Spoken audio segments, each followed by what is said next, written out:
It also introduced Sabu at that point, who had a reputation from FMW in Japan. Dreamer commented that Sabu was the innovator of chairs in wrestling. Sabu, he's one of those guys that I knew everyone loved and everyone was into, but I just didn't get it. But that's just me. I actually, to this day, still own the VHS from that show. They talk about the public firing of Sabu in the ring from Paul Heyman, because Sabu had left for Japan without telling Paul. Sabu's on top of the Raw R and goes to dive on Team Taz, but ends up falling. Hey, you fell off the R. Hey. It was just a little inside joke we had. Hey, you're the guy that fell off the R. I love Taz talking about that. That's something I remember vividly, like him thinking it was the funniest thing in the world that Sabu fell off the R. So the amounts owed to ECW wrestlers were: Sabu claimed he was owed $2. The $2 thing from Sabu. I've never heard that before. It's crazy some of the amounts that these guys were owed. The lights go out, and as they come back on, Sabu's appeared. So I thought the chants here were for Sabu, who got fired publicly on ECW TV, but that was actually for Rhino, who had been fired from WWE. Yeah, it definitely was. And there was a special before this pay-per-view, like called WWE versus ECW head-to-head or something. And they had a John Cena versus Sabu match on there that, like, I just couldn't believe what I was saying at the time, seeing Sabu and John Cena wrestle. It was such a weird thing for me that just, it hooked me back in. And then John Cena versus Sabu in a non-title Extreme Rules match ended in a locker room brawl, no contest. An Extreme Rules match ended in a no contest. But whatever. Oh, don't worry, we'll get there.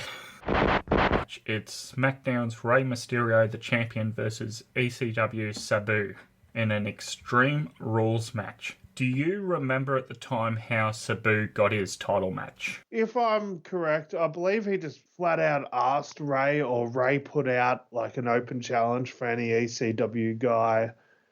Something like that. Okay, so as Ray enters, he's still got the ECW mask and gets a mixed reaction from the crowd. You call that mixed? Well, that's what the commentary sort of said. I would say he was made to look like an absolute suck-up that no one bought that night. The crowd was not into Ray at all. Yeah, I'd have to agree. At certain parts, they were. At certain parts, they were into him, but that's just because Ray's such a good wrestler, and you can't ignore that. But yeah, they didn't like the idea of Rey Mysterio, at least. So both men have chairs before the start of the match, and the ref tells them to drop the chairs before he starts the match in an Extreme Rules match. Yeah. The crowd boos as Ray teases the 619, and there's chance of Sheik as that's Sabu's uncle. After Ray sends Sabu for a table near the aisle, the ref signals the X, something I hadn't originally noticed on my first watch of the show. And then after Sabu sends Ray for a table that was hanging on the guardrail, the ref calls for medics from the back. Honestly, the way they broke the table just looked horrible. It was like 8 parts to one side to 1 part on the other side, instead of being a clean halfway through break. That's Sabu for you. Like, Sabu's the guy that jumped through a table and somehow ended up with the table stuck in his eye. Oh, jeez. Oh. Although, probably still a better looking result than what happened between Steph and Rey Mysterio. Oh my God, we're talking about someone getting poked in the eye during a match that has Ray in it. Yeah. Yeah, so from there he calls down the medics, the doctor comes out, sounds like Pee Wee Herman, and says, "No, they can't continue." So he rings the bell, and there's just chance of bullshit to end the match as they're both carried out in 9-10. Yeah, very justified chance. But it was a really cool spot. But yeah, I don't know. It wasn't believable that wrote off the two of them. Not when they were walking out whilst having their arms around other people. They won't stretch it out. They won't carry it out. Yeah, it was just a obvious case of they booked themselves in a corner and didn't know how to get out of it, which makes you wonder should they have even booked it to begin with. Now, see, what you do is you have Rhino appear, gore Sabu, and run off. Oh, wait, that's right, he's in TNA. You have JBL come out when Rey Mysterio's down, clothesline the crap out of Sabu, drag Rey on top of Sabu. Rey doesn't know that he cheated to win. JBL keeps his heat.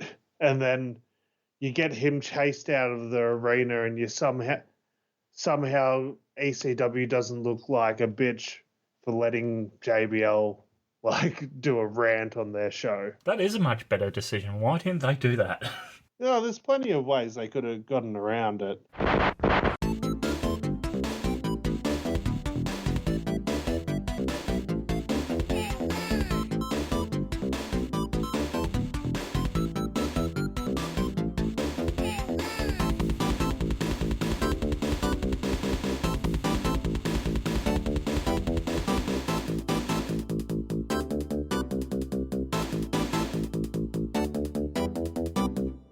So, g'day humans. No doubt by now you have heard the news off the top of the sad passing of Sabu, the hardcore legend of ECW. But I'm joined by resident historian of the show, the man who is a walking encyclopedia about wrestling facts.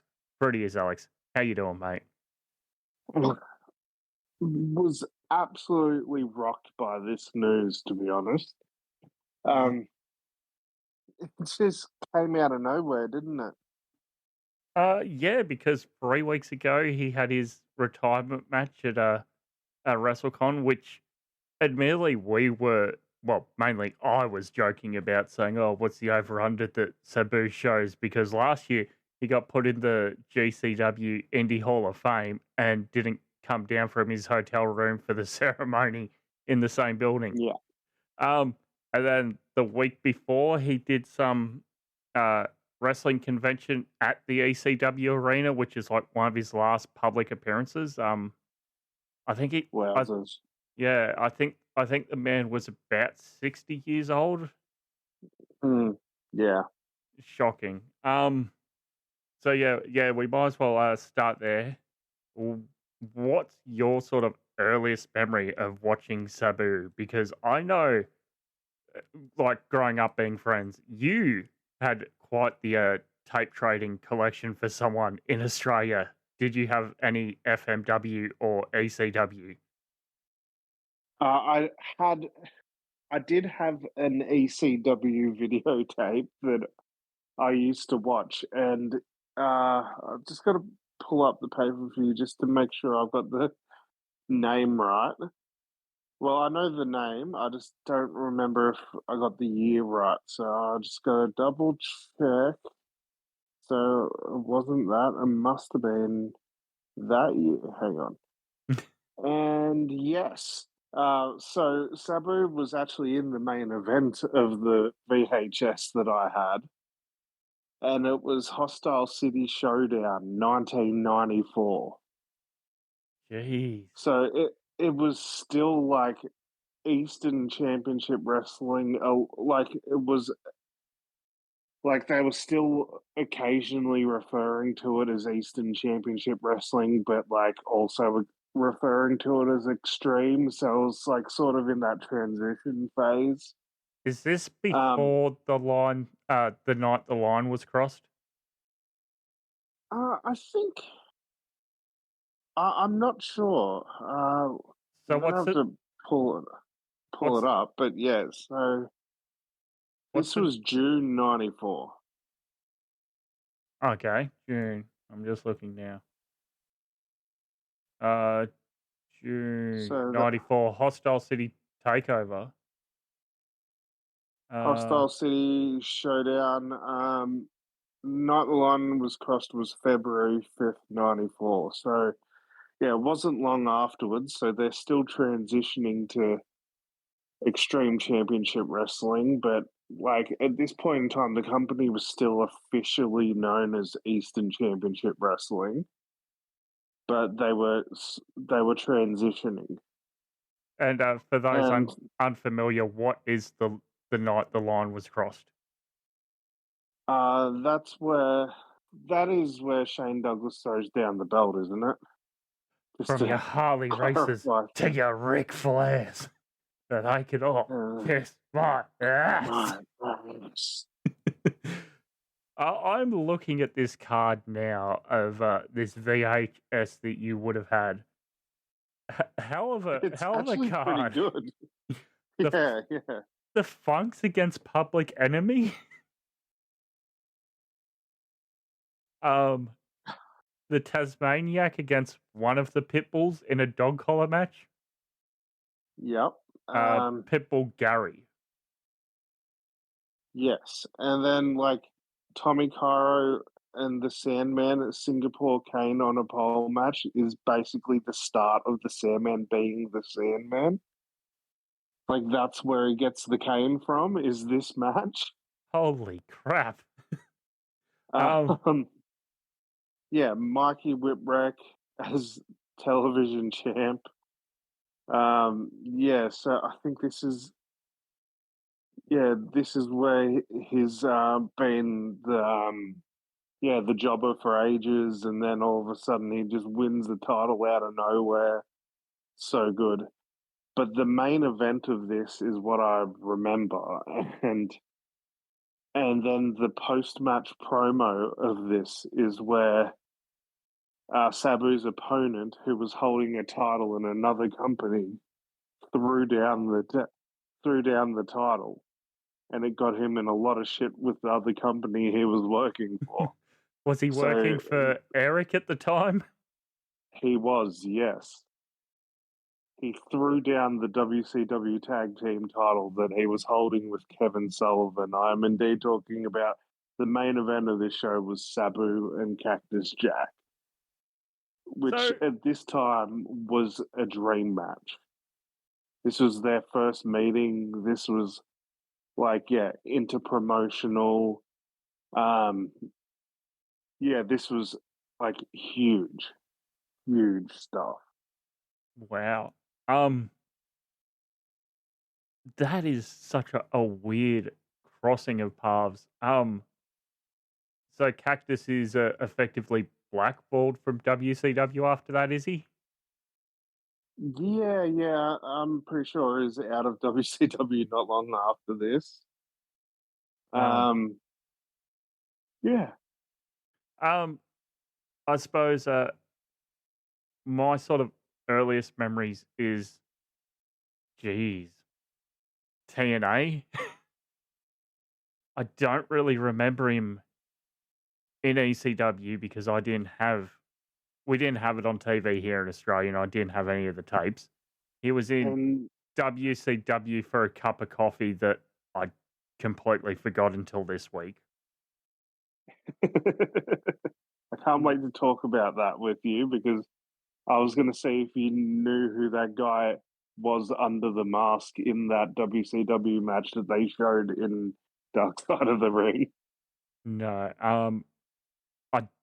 He's also done stuff in Japan, FMW, New Japan, other promotions. We wouldn't have got any of that over here. And then he comes back to WWE 05, 06, 07 for the relaunch and the one-night stands of ECW. I wasn't really watching at the time.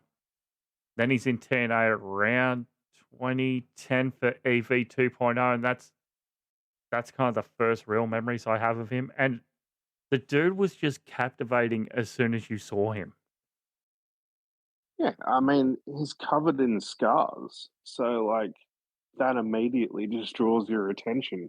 He's always, like, in great physical shape, and he's tanned as hell, and he's covered in scars, and it's like, this dude looks like he's been to hell and back. And he has. Well, he literally has. Like, actually, I'm just trying to think of how long ago that that Cena match was, and that's nearly 20 years ago, which means Hmm. Sabu was about 38 in '07 when he faced John Cena. He did not look 38, Nah. unless my math is wrong. No, about 38. Yeah. Yeah. That age does seem right. Like, yeah, because he was like late 30s when he finally makes it to the WWE full time.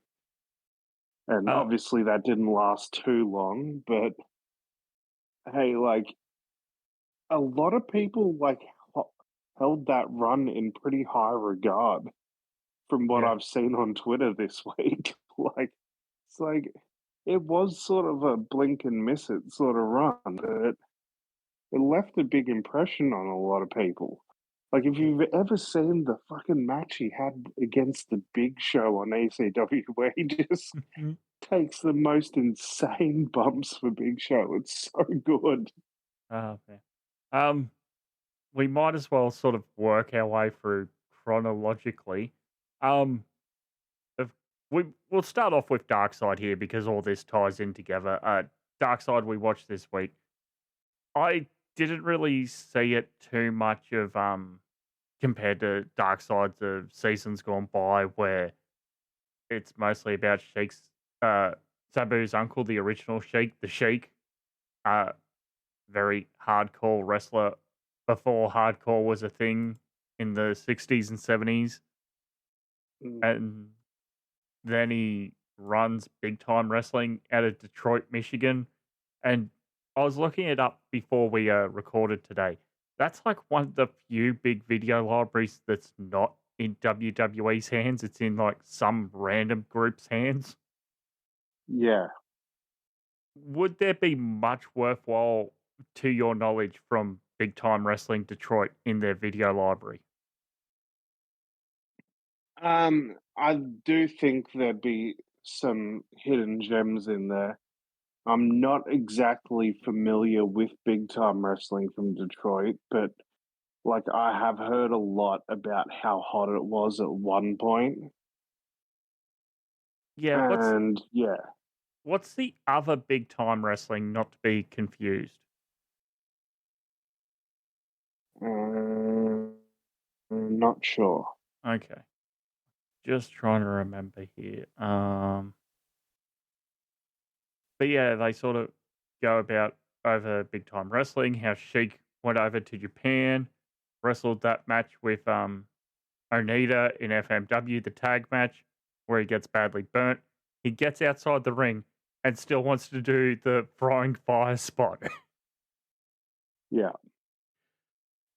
He sort of seems yeah. to, yeah, So one of the first times I recall ever seeing the Sheik, it was in a Pro Wrestling Illustrated magazine that I had, and it had these photos from this match in it, from the and I was like, FMW "What?" match.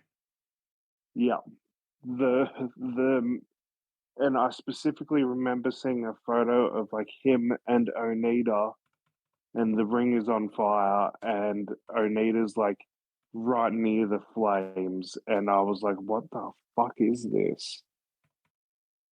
And that ignited your love for ECW.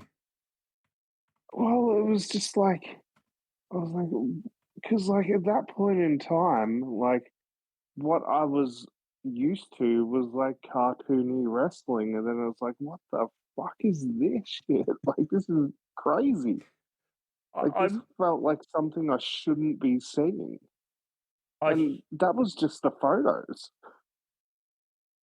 I should probably ask what your parents' opinion was when they saw that photo. I I don't I don't really recall, but yeah, I'm sure my mother wasn't very impressed. But it was Uh, like,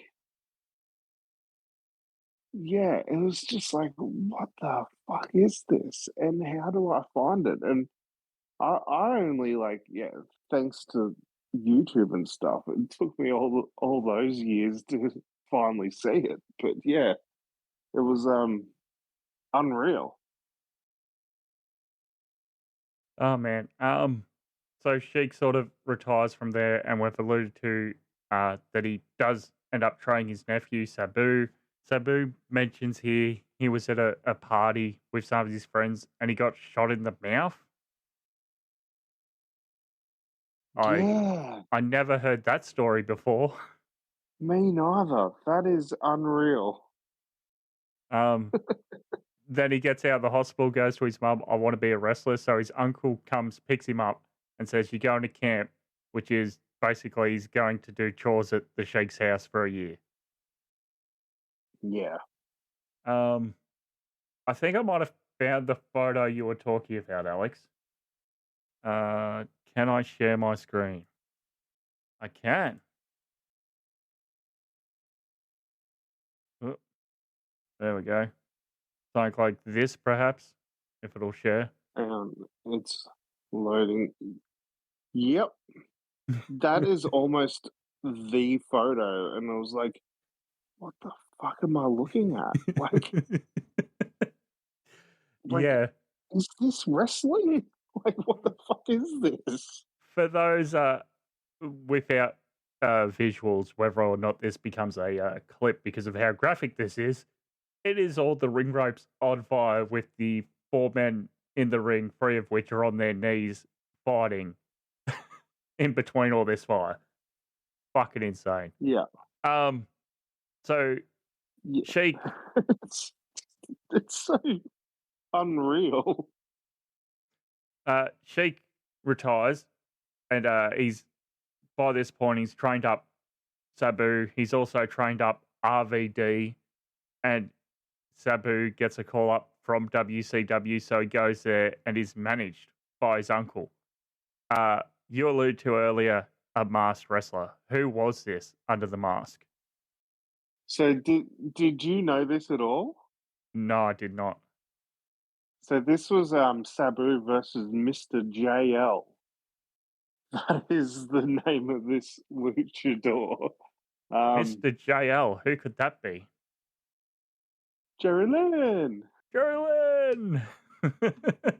I didn't. I did not know this until Darkside. Yeah. Yeah.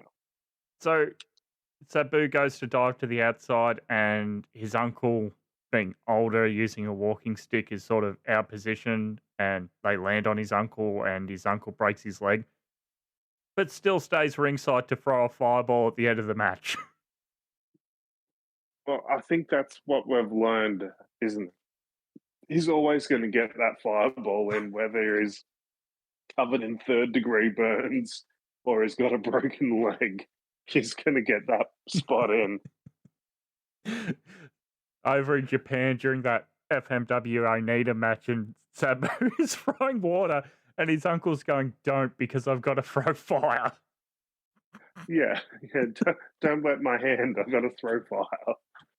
Whilst his third-degree burns, like they were saying, like on the airplane on the way home, people were complaining about the smell coming off of the Sheik because he was still burning. Yeah.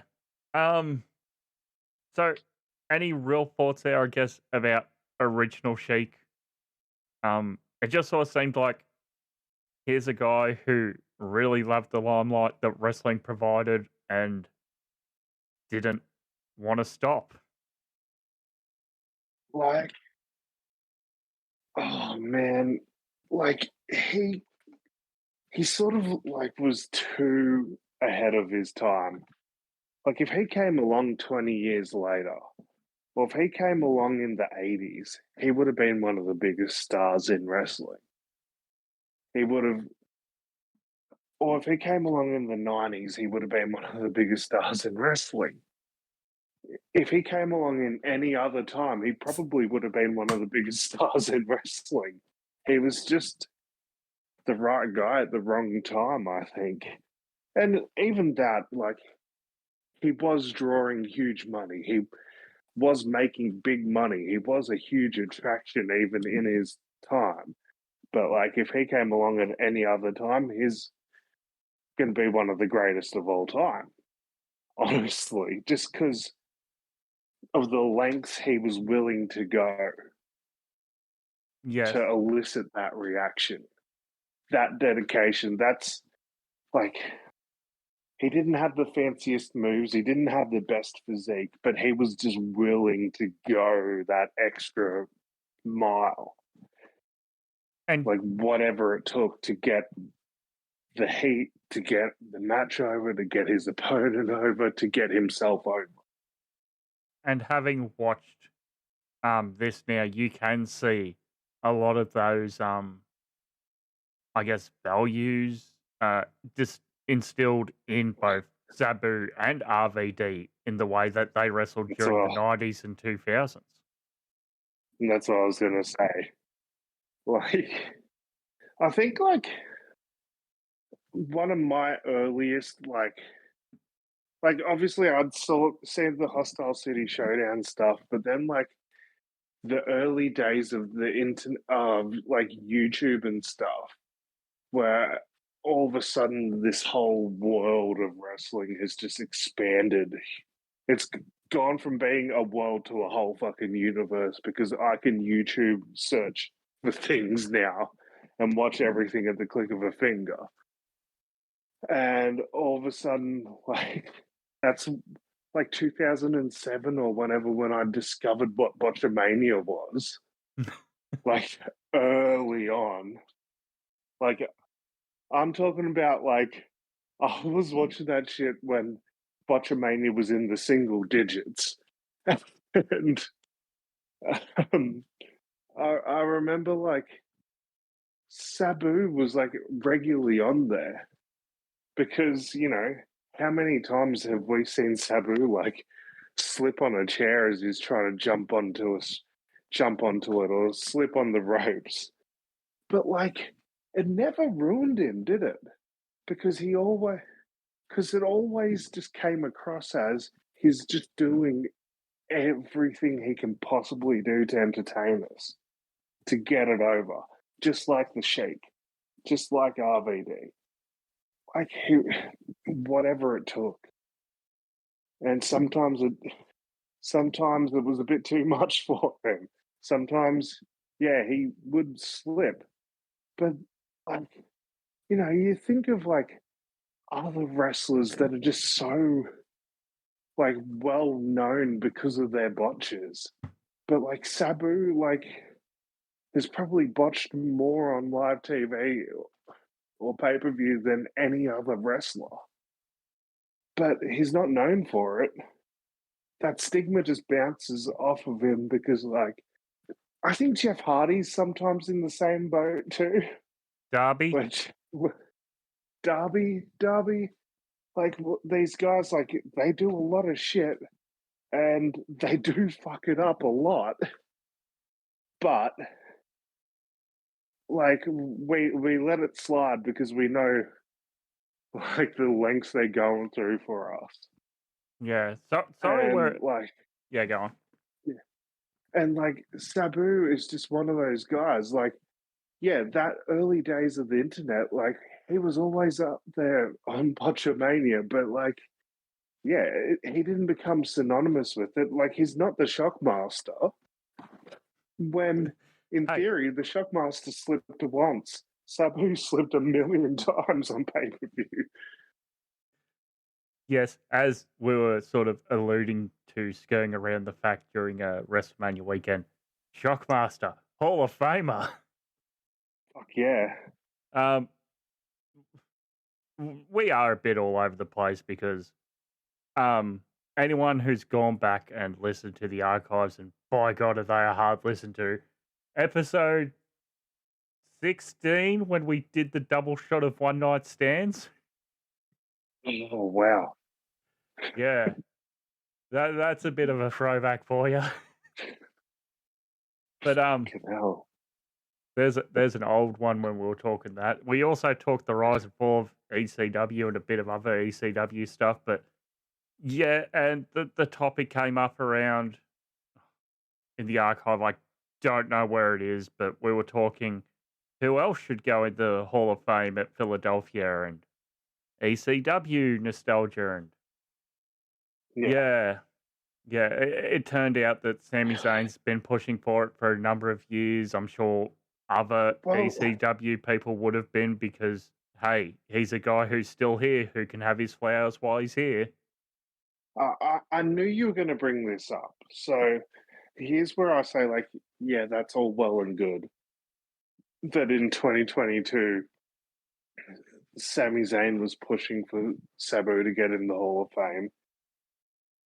Sami Zayn wasn't in that position that he's in now. Sami Zayn was about to wrestle Johnny Knoxville that year. Still a great match. Okay, he might have been pushing for it, but Sami Zayn didn't have that stroke at that point. Maybe like nowadays Sami Zayn would have. But yeah. I was absolutely perplexed that they didn't do it last year, to be honest. Like, I get that they did Heyman, and Heyman was the headliner for Philly. Yep. But they should have done someone else too.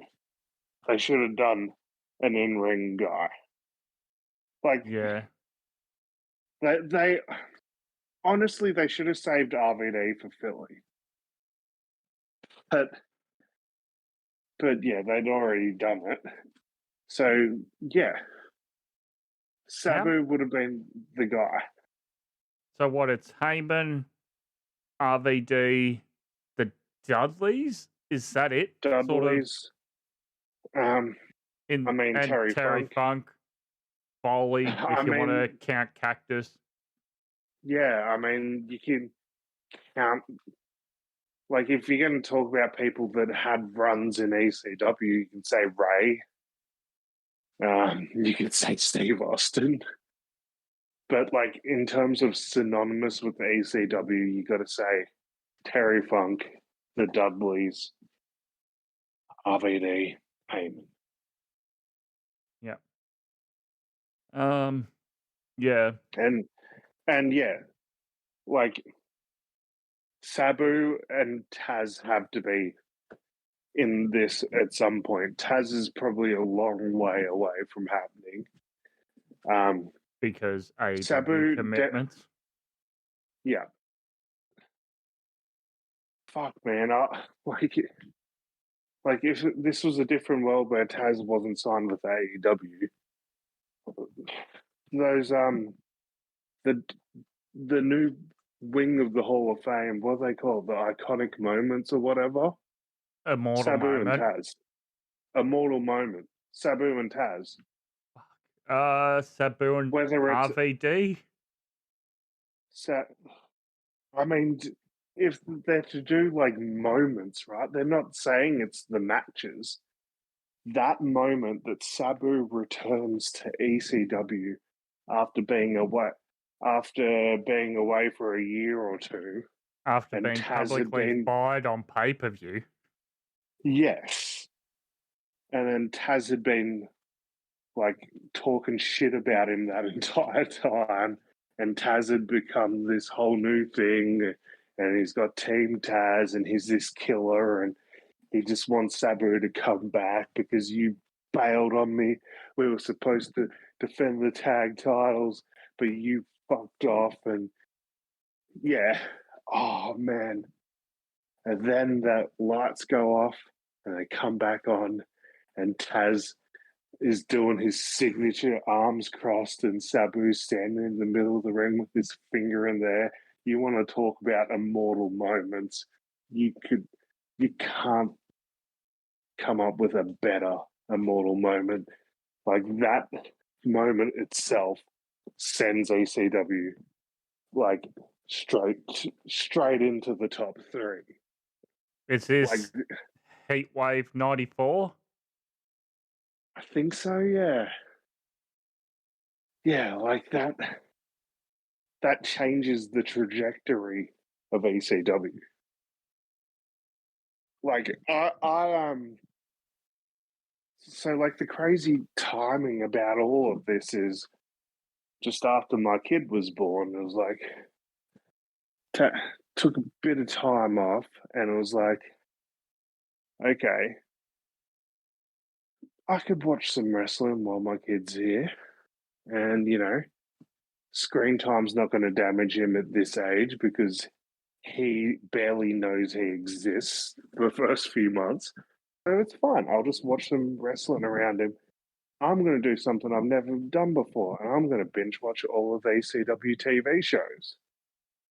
And I did, and holy shit. Like, seeing from start to finish the Sabu Tug feud, like, I had heard how good it was, but seeing it was unreal. Because that was for their mid-card belt, but that was Yeah. main eventing shows. It's for the FTW belt at one point as well. Yeah, at one point it's for the FTW belt, and then like it's for the TV belt, and then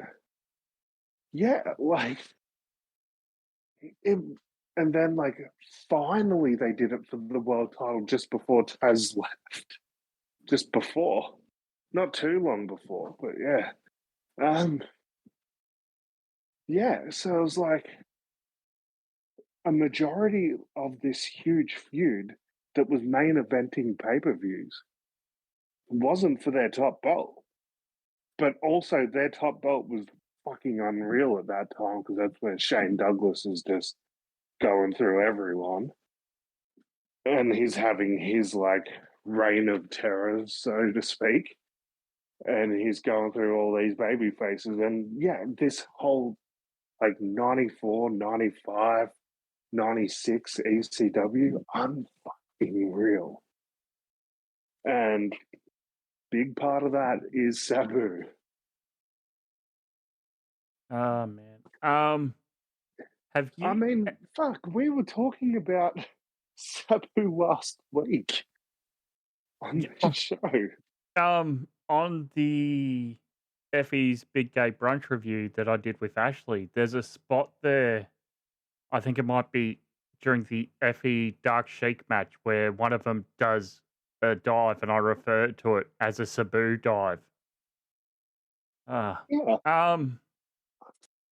I mean, fuck, man. Like, the way he used springboards, like, a lot of people, the first person that you ever saw do springboards in wrestling, it's Sabu.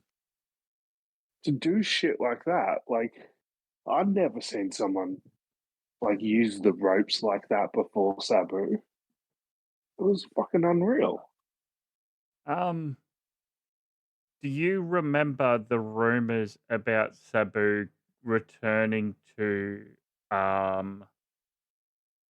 WWF because he had been there in the early 90s during the New Gen for a cup of coffee? Natty tweeted out during the week that she's seen footage of this dark match with Owen Hart. I have looked and looked and looked, and I cannot find video of it anywhere. I want to watch this match. Yeah, that's unreal. Owen Hart versus Sabu. There are some like hidden Owen Hart gems that are out there that you can't believe actually exists. Like, the big two are Owen Hart and Sabu, and the other one is Owen Hart, Kurt Angle. Wow. What's that, like a dark match for Kurt's tryout before he debuts? Yeah, like, well, you think about it, Kurt debuts November 99, Owen passes June 99. So there is a little crossover there where Kurt's getting ready to come up and Owen's still around. Fuck, that's got to be on like one of these tape traders satellite feeds of WWF. Yeah, I mean, fair enough. There was a big hunt for Bret Hart versus Tom McGee back in the day, which, fair enough. That was just one of those instances where there was like so much hype around a match that no one had seen because it was basically like Bret Hart was so fucking good that he fooled everyone into thinking that Tom McGee was going to be the next Hulk Hogan. That's Vince's problem. Yeah. And then, you are eventually- right. Kurt and Owen did have a match. I'll have to look at that after, if it'll load with an actual match or just people talking about it. But I'm Tom not sure McGee. if the footage is out there. Yeah, the Tom McGee thing was like, oh yeah, he was so good. He made Vince think that Tom was going to be the next main eventer, and then they realized, oh, maybe it was actually Brett that's the next main eventer, not Tom McGee. Have you gone and seen Sabu's New Japan IWGP Junior Heavyweight Championship matches from '95? I am not that familiar with that run. Like, I do know a bit about that era because that's where he's not in ECW. That's where he chose his Japanese commitments over that, and that's where he's having a cup of coffee in WCW. Yep. And I can't stress enough. Like, I have gone back and watched that era of WCW too. Don't you worry, guys. Sabu was right in my wheelhouse of my knowledge. So this is you got to take my word on this. They were going to build Sabu up to be something big in WCW. I think my theory here is, because this is before Ray comes in, I think they were going to build the cruiserweight division around Sabu.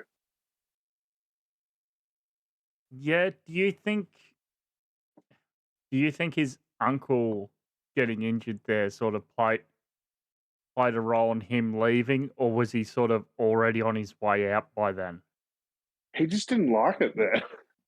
Oh, that's fair enough. And that's the thing with Sabu. Like, he was just so unique. He didn't care about getting the big push or anything like that. He didn't care about that. He just wanted to do whatever made him happy.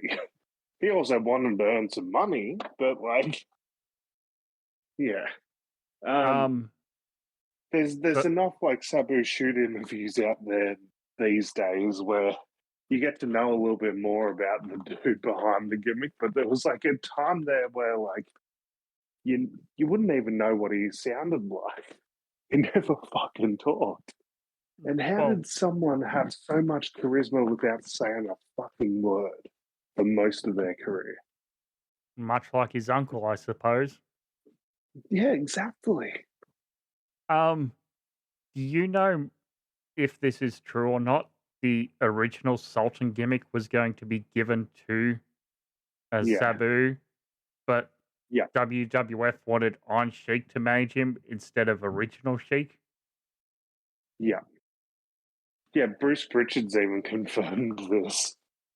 So what Sabu said, I'm not being managed by him when my uncle's around.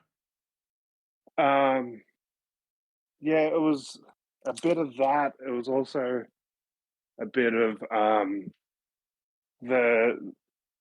he still wanted to work FMW shows, I think. That was another thing. He still wanted to work in Japan, and they wouldn't let him. And he's like, well, we've seen this in that Dark Side of the Ring thing. Japan's where you made money in those days. Even in the early 90s, that's where you made the most money. Especially we're talking 97 WWF here, so they're 96, 97. They're not exactly a house on fire right now. No, that is the correct of the new gen. Yeah, because the Sultan's one WrestleMania match was WrestleMania 13 against Rocky Maivia. The bloodline implodes. It was there all along. He did it for The Rock. Yes, but can you actually picture that match now, but it's The Rock versus Sabu.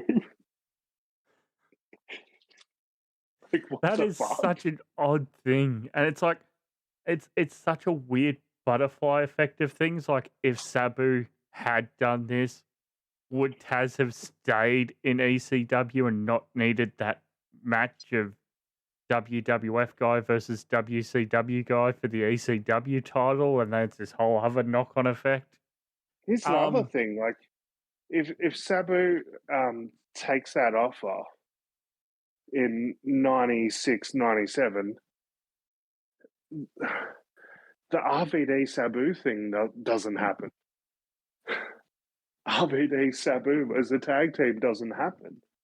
And that is one of the, like, the rivalry, then the tag team, then the rivalry, like, that fucking made RVD's career. So just by, and honestly, like, would like, if Sabu became the Sultan, would they have even kept Rikishi under contract in the WWF? We might have missed out on Rikishi. which means the Usos may not have any. Exactly. There's a whole fucking butterfly effect to this, where that means that who won the World Heavyweight title at WrestleMania 41 is fucking decided by whether or not Sabu took the Sultan gimmick or not. So you did touch on the team there with RVD and their joint manager, Bill Alfonso. Have you seen Fonzie put out any remarks on any social media? I have not, but I'm not saying he hasn't. I'm just, yeah. No, like, obviously the first thing I looked up was RVD's Twitter and see what he had to say about everything, because, yeah, we know that, like, RVD was besties with Sabu. Like, yeah. Oh, man. Yeah, it's just crazy. It's just crazy, like, because they're so intertwined. Yeah, they are. Any real thoughts on his TNA run, other than his really good Monster Ball match with Abyss? Yeah, well, that's what I was gonna say. Like, I would argue that Sabu made Abyss. Like, there's Yeah, an argument there. Like, Sabu didn't have the most spectacular run in TNA, but he definitely made people while he was there. And if you're going to talk about making someone, the number one person that comes to mind is he made Abyss. And think about, like, how much of an impact that has on TNA going forward from that point. I'm looking at this now, and apparently there's a Sabu and Raven tag team match against the Gathering's former members of Julio De Niro and CM Punk. And CM Punk, yeah. What an odd mix of the originals versus the New Breed Unleashed before that even happens. Yeah. Yeah, and then you go to, like, this week's Raw, and who's the first guy you see paying tribute to Sabu on Raw? It's CM Punk. Yeah. Doing the finger point, like, you know. I mean, can we determine that the Roman Reigns fucking finger point, especially because he has Paul Heyman? He had Paul Heyman with him. Can we confirm that he didn't just pay a little homage to Sabu with that? Especially when there's Heyman, right there too. It's like, oh, maybe that whole thing. So you touched on the tribute there. Have you seen today's AEW? I'm not going to go too much into stuff The Taz thing on Yeah. Dynamite. Oh man. Yeah, Poor Taz. that reminded me. Do you remember seeing like when Bobby Heenan paid tribute to Gorilla on Nitro? Yeah, that's what I was gonna touch on. Yeah. As soon, you can go on. Yeah, like they cut to like they just give like Bobby Heenan a couple of minutes to sit at the commentary table and just tell it how it is because everyone knows that there's that connection between Bobby and Gorilla, so you can't just ignore it, even if they're from different companies or whatever. You have to have him say something. Same thing with Taz. Like even though there isn't really that, Sabu was with another company or anything. Sabu was independent as fuck, as he was most of his fucking career, to be honest. But um, yeah, like you had to give Taz some time on TV today to talk about that. You couldn't have him on this show and not mention Sabu. Well, And you Sabu would, had to, yeah, you had to give him the full like monologue. You had to let him speak directly to the camera. And the nice touch was like playing their, well, it wasn't really Sabu's theme, but it was his AEW theme in the background and playing the Titantron and or the Tonytron and all that. yeah. Well, it is almost to the week 2 years since he appeared in AEW.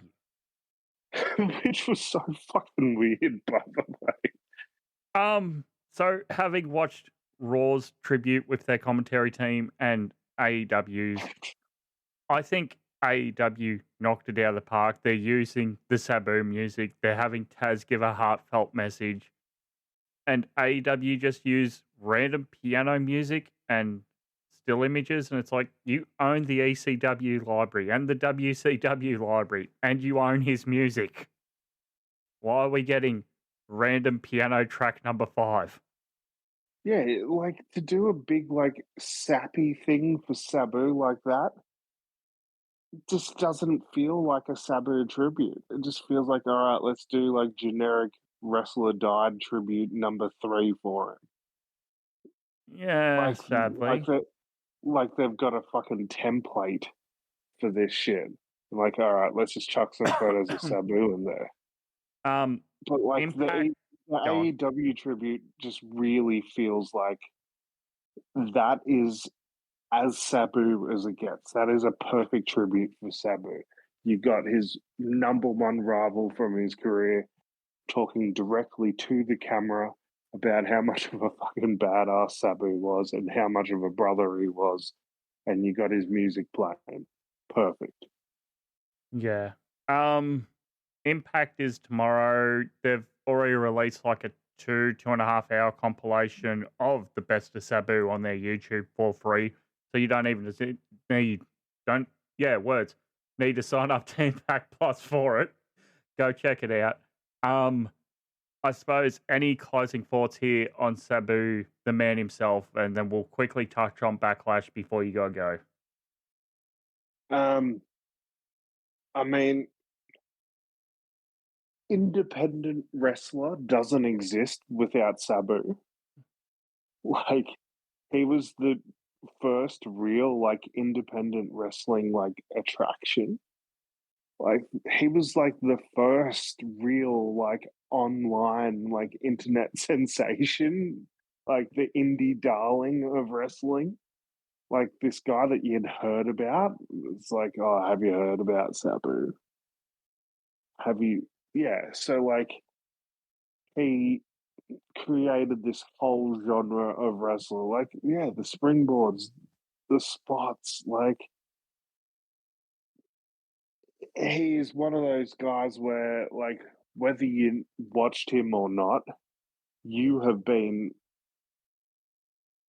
indirectly influenced by Sabu because every wrestler, like, today's wrestling is very much so like something that Sabu would have fucking thrived in if he was still in his prime.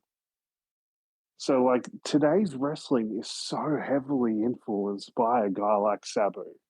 So whether you watched him or you didn't, you are influenced as a fan by Sabu. Simple as that. Yeah, I could not have put that better myself. So quickly we'll go through Backlash. We'll bid farewell to Alex, and then I'll run through the Aussie events that are coming up this weekend. I do appreciate your time tonight, mate. I do also appreciate you pushing it back a day, digging into your plans during the week and whatnot. No, not a problem. Not a problem. I couldn't sit back and miss this episode because of how much Sabu meant to me as a fan and meant to a lot of us. Yeah, so not a problem. Not exactly excited to talk about Backlash, but we might as well do it. Yeah, so Backlash 2025 kicking off fatal four-way match for the US title sees Jacob Fatu, the defending champ, versus L.A. Knight, yeah, Damian Priest, and Drew McIntyre. This was, I felt, a good way to get the crowd going. And South Fucking of Heaven great. choke slam. What the hell happened to Drew? Yeah, Drew's dead. Warwick, who is your new boy? And why is it LA Knight? Well, I can actually recall a time. Oh, he actually does have an LA Knight T-shirt, by the way. So LA Knight probably would be his backup boy. You just I thrown can him under the bus, and he's not even here. I can also tell you that there was a time where Warwick and I used to have a few too many libations every Friday evening, and we would have a few drinks, and we'd watch this wrestling show that I was illegally downloading at the time. We're talking like, yeah, quite a few years ago now. And that Statute wrestling of show limitations, brother. yeah, and that wrestling show was Lucha Underground, and how much Warwick and I fucking loved this one dude, but Warwick in particular loved Matanza. Matanza Cueto, the evil monster brother of the owner of Lucha Underground, Dario Cueto, which is an interesting thing because of who shows up in this match. Yes. As you mentioned, Matanza shows up because Jeff Cobb put out on social media that he is retired. Ah, such a shame. Another United Empire member fallen. But we have from the underground here, honoring the Aztecs. Matanza comes in for the bloodline. And Fatu retains, seeming a little bit confused that Solo's gone behind his back here, but it works. Yeah, it's yeah. Now I'm thinking about it, like Solo having Jeff Cobb in his group. Okay, yeah, the Tongans are sort of out at the moment for various reasons. I don't exactly know what's up with Tama, but he's not around. I know Tonga's injured. What about Hikalelu? Yeah, what the fuck is going on with that? Like he's been signed for ages. He's on the JTG contract. Yeah, exactly. But the other thing is we keep forgetting about Solo establishing a relationship with Bronson Reed just before Bronson got injured. And all I'm thinking is there a world where we're going to see Bronson and Jeff Cobb team up? Yes, I want that. I've been putting that. Go on. And that's going to be fucking unreal and so fucking good. I've been putting it out there since the Hall of Fame. That's what I want. Yeah. Get me what I want. Bronson also, Reed give me. yeah. Give me that. Give me Dave Bautista Hall of Fame next year, Yeah, wherever the hell like, you fuck, are. man. It's been half a decade since you were announced. Okay, at this point, who's got the longer Hall of Fame? Hillbilly Jim or Dave Bautista? Oh, mate. Mate, I mean, I don't know. I feel like Triple H outdid Hillbilly Jim this year. But anyway, it's his company. He can do what he wants. I still that quote just lives rent free in my head of your missus walking and going, doesn't he run the company? Yeah. And like it's a fair point. Like I'm just watching all these people just tell their boss how good their boss is. So yes, second match on the card. Lyra Valkyria defending women's IC champ against Becky Lynch. I skipped this match. The only real thing I saw was Lyra trying to put Becky in a pendulum because reasons. I will tell you, I watched this match and I will tell you that it was a really good match. It was probably Lyra's best performance on the main roster. There's a lot of chemistry with these two. The finish was a bit meh, but it's to build a longer story, so that's fine. I really enjoyed it. Okay. Well, there we go. Alex has different opinions than me. It's okay to be wrong sometimes. You're going to be shocked about my opinions for the rest of this, so it's fine. Third match of the evening saw Dominic Mysterio defending against Penta for the Men's Intercontinental Championship. And El Grande Americano runs interference. And Dom here getting the win to retain.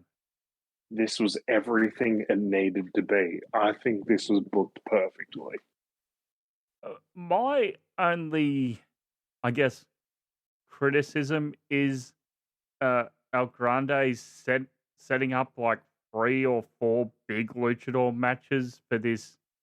What would make sense on paper for this upcoming World Collide show? Does he eventually get put in like a lucha gauntlet where the numbers get turned against him, a lucha battle royale? I would love that, actually. Just like this big fucking... yeah, he just gets ganged up on. Yeah, that'd be perfect. Let's bring back Azteca Warfare for El Grande. Fuck. Holy fuck. Lucha Underground should have been so much bigger than what it was. It was everything I fucking love about wrestling. Same as Underworld Wrestling. Yeah. Maybe I've just got shit taste in wrestling. Like maybe my taste in wrestling is unsuccessful. ECW, WCW, Ring of Honor, Global Force Wrestling. Fuck. Oh man, I was all in on Global Force. Cody Rhodes, next gen champ. You got some of that Global Force gold. I can defend Double J on a lot of things. I cannot defend that. No, that was fucking outrageous. Yeah. Co-main here saw Gunther versus Pat McAfee going 14 minutes. Did you think this went a bit long, even though Gunther was sort of, I guess, to use a phrase, playing with his food? I honestly didn't, and I actually thought this was really good booking of this match as well. Yeah, so I know last week we were sort of saying Gunther needs to come out here and just murder Pat and then just go up the ramp and Pat's there just lifeless with Cole. And it's like, yeah, no, this actually works out well too. Yeah, it was just like they got Pat over enough, but also like still like kept it to like he's a commentator, but he's doing really well for a commentator against this guy who's been a monster for all this time. But also you still made the monster look like a monster. Which is what Gunther's needed coming out of WrestleMania. Yeah, and like it looks like we're going to be going to the Gunther J rematch after this. So yeah, Yeah, take that title back. I don't know if they. I think they're going to the rematch a bit too early. But there's also, you're going to hate this. There's also that unfinished business that Gunther has that's probably going to happen this year. With Goldberg. With old William, yeah. Oh, Old is that why William Regal Goldberg. hates him? There can only be one William. Well, unlike William Regal, William Goldberg is actually a William. Isn't that right, Lord Stephen? Oh, no, what's his actual name? Shoot name's Darren. His shoot name is Darren. Dazza. All right. Main event here for your undisputed WWE Championship. John Cena versus Randy Orton one last time. And I thought, hell of a match. Well-deserved main event. I thought this main event was really good. Let's lift out that audio file of me and you talking back and forth in 2010 and see how that ages. Yeah. I mean, like, it was like these two, like, it was just muscle memory for these two, right? Like, they've just got, like, this is, for a generation, this is like their Dusty and Flair. Like, there's just automatic chemistry between these two. Yeah, that's actually a really good way of putting it. Yeah, for your ruthless aggression era, this is sort of that defining This is Dusty rivalry. and Flair. This is Dusty and Flair. This is Rock and Austin. This is Brett and Shawn. This is like Hogan and Savage. Like, you can go on. This is the rivalry that, like, every time they lock up, like, you have to watch it. Like, they wrestle each other a gajillion times, but every time it's something different and it's something good. And, like, I get that they got a lot of hate back in the day because of how much they went to this match. But, like, every single one of those matches is worth watching, honestly, in hindsight, because I went back and watched a few. In hindsight, like, a lot of them are really worth watching. And some of them happened in an era where I wasn't watching much wrestling, admittedly. But yeah, fuck, some of them are good. Now, what did you think of the ending here? I loved it. I fucking loved it. Now, I love that they're tying up this part of the story as well. Yeah, That they're bringing the whole R-Truth thing into this as well, because they have to. Like, in Vince's book, if Vince was booking this, Vince wouldn't even think about bringing R-Truth into this. And then, like, the whole thing would be online of people being like, oh, imagine if they did the R-Truth thing. That would be so cool. But they would never do it. But now we're in this world where they actually think of, like, this little loose end that, like, you could ignore it and then everything would be fine. But they're actually going to touch on it. And it's like, holy shit, this is actually going to happen. We're actually going to do something with Cena and Truth here. Yeah, for Saturday night's main event, I believe it is. Well, that is, it's not, like, officially confirmed yet, but that's heavily rumored. And I think, fuck yeah, do it. And then, like, yeah, in the post-show press conference, Cena's talking and he gets interrupted by R-Truth. And then R-Truth says something like, oh, everyone says you can't wrestle and you suck, but don't let that get to you. And John Cena's like, say one more thing, you will regret it. And he calls him Ron. He doesn't call him R-Truth. He says, Ron, say one more word. And R-Truth's like, oh, I didn't mean to offend you. Bang, attitude adjustment through a table at the press conference, which you have never seen in a WWE post-show press conference before, is any physical interaction like that. Admittedly, might not have been the best audience because it was just media people. That whole spot was just met with silence, and it was a little jarring. But I've seen that whole thing like get very mixed reviews online. Some people think it was a bit hokey and a bit shit. I thought it was great. I think you have to tell this story. Yeah, I think you do have to go that way. Just because, and it's all because of this stupid little joke R-Truth has been making for years about John Cena being his childhood hero. Yeah. And like it's R-Truth fucking booked himself into a main event against the world champ in 2025. Like R-Truth has booked himself into John Cena's retirement tour. Yeah, can he become a 2-time world champ? I suppose quickly, last little thing, because this is sort of semi-ECW related. This weekend, and then I'll let you go. This weekend, NWA presents the Crocket Cup from the 2300 Arena in Philadelphia. Oh, fuck. Yeah, but wait. Challenging Thomas Latimer, the World Heavyweight Champion, will be Rhino. Do you see, given the events, and this is the first wrestling show back in the 2300 Arena, a change of the champion?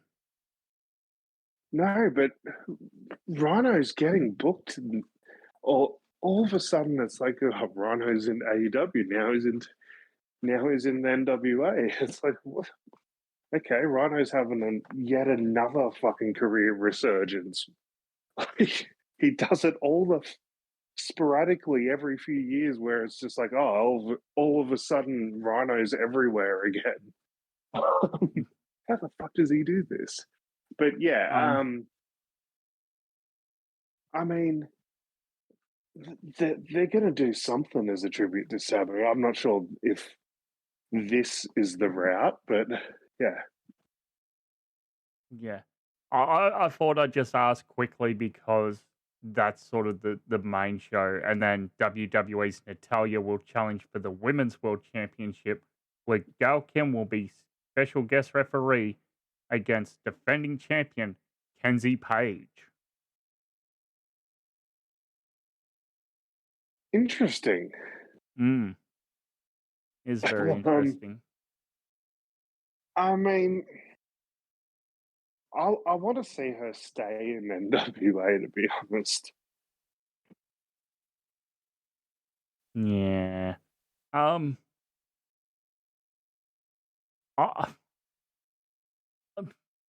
Has Rhino held that belt before in TNA? I think the so. NWA title, yes. Yeah. Yes. So, not as if he hasn't held it before. No. One time.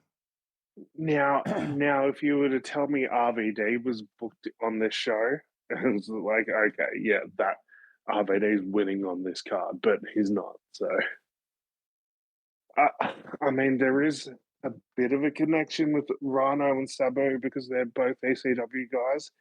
But if you actually look at the grand scheme of things, Rhino and Sabu weren't really like the same time period in ECW. Yeah. I know. I thought I'd just touch on that quickly. But I mean, Detroit, Michigan, big time wrestling.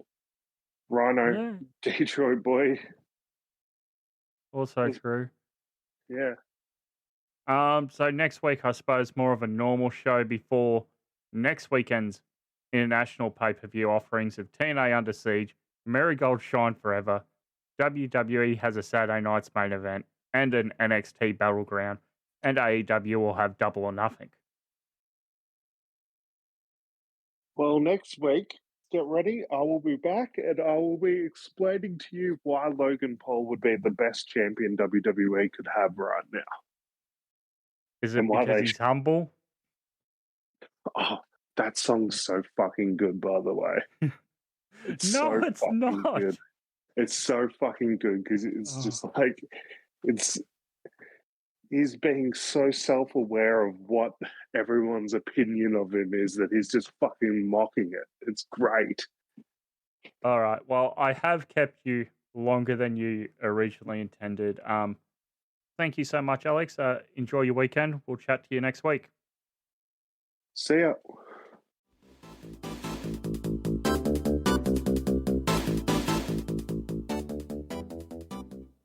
Alex has stepped out. We're just going to briefly touch on the Aussie stuff here before I wrap up myself here.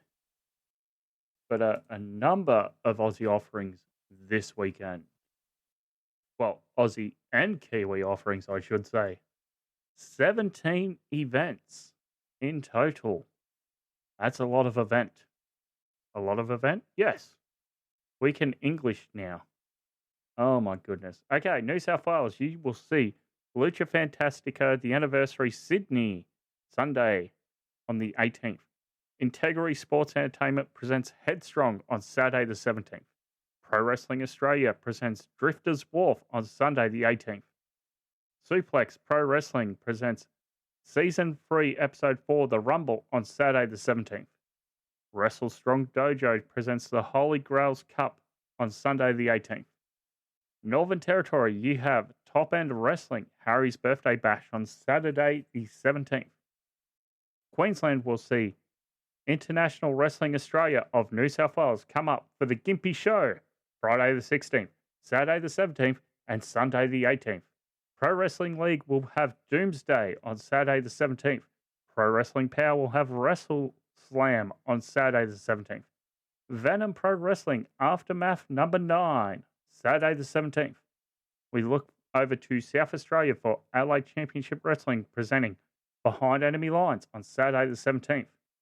Victoria will see Adrenaline Pro Wrestling host Breakout 55 on Friday the 16th. Alpha Pro Wrestling will have Thursday night fights on Thursday the 15th and Energy 16 Alpha Apex on Saturday the 17th. Melbourne City Wrestling will have High Stakes on Saturday the 17th. Professional Championship Wrestling Slam on Thursday the 15th. Over in Western Australia, there is a Dude, Where's My Ring? Long Live the King, Saturday the 17th. And over in the land of the Long White Cloud, New Zealand, Southern Pro Wrestling will have Battle Lines, Road to Rumble on Saturday the 17th. So that is your local offerings this weekend. Have a very happy weekend. Enjoy your Australasian wrestling, and we shall chat to you a little bit next week.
Wrestling doesn't exist in its current form without Sabu.